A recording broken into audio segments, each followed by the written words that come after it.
నమస్తే, welcome to Telugu రాజ్యం. నేను విద్య. సినిమా ఫలితాలు ఎవరి చేతిలోనూ ఉండవు. నిజమే, కొన్నిసార్లు బాగా తీసినవి కూడా బాక్స్ ఆఫీస్ దగ్గర ఫెయిల్ అవుతాయి, కానీ ప్రేక్షకులు వాటిని గుర్తించి గౌరవిస్తారు. ఉదాహరణకు ఖలేజానే చెప్పుకోవచ్చు. కానీ తీసికట్టు కంటెంట్తో వస్తే మాత్రం ఆడియన్స్ ఎంత నిర్దయగా ఉంటారో చెప్పాల్సిన అవసరమే లేదు.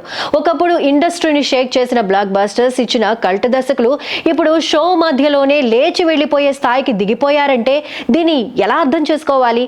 నిన్న విడుదలైన దగ్ లైఫ్ మీద యునానిమస్ నెగిటివ్ టాక్ కనిపిస్తోంది. కనీసం పర్వాలేదని చెబుతున్న బ్యాచ్ కూడా సోషల్ మీడియాలోనూ కనిపించట్లేదు.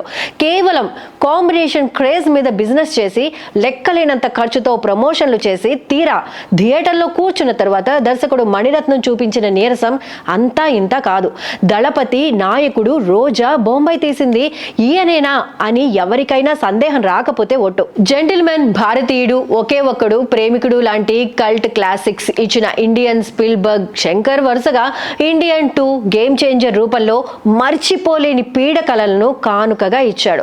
పాటలకు, ఫైట్లకు వందల కోట్లు ఖర్చు పెట్టించినా దానికి తగ్గ అవుట్పుట్ కనీసం సగం కూడా ఇవ్వలేకపోతున్నారు. ఇక మురుగదాసుది కూడా ఇదే కథ. గజనీ, తుపాకీ లాంటి అల్టిమేట్ మూవీస్ ఇచ్చిన ఇతన సల్మాన్ ఖాన్ సికిందర్ తీసిందని అనుకోని వాళ్ళు లేరు. అంతకుముందు రజనీకాంత్ పిలిచి దర్బారీ ఇచ్చినా దాన్ని పూర్తి స్థాయిలో వినియోగించుకోలేకపోయారు.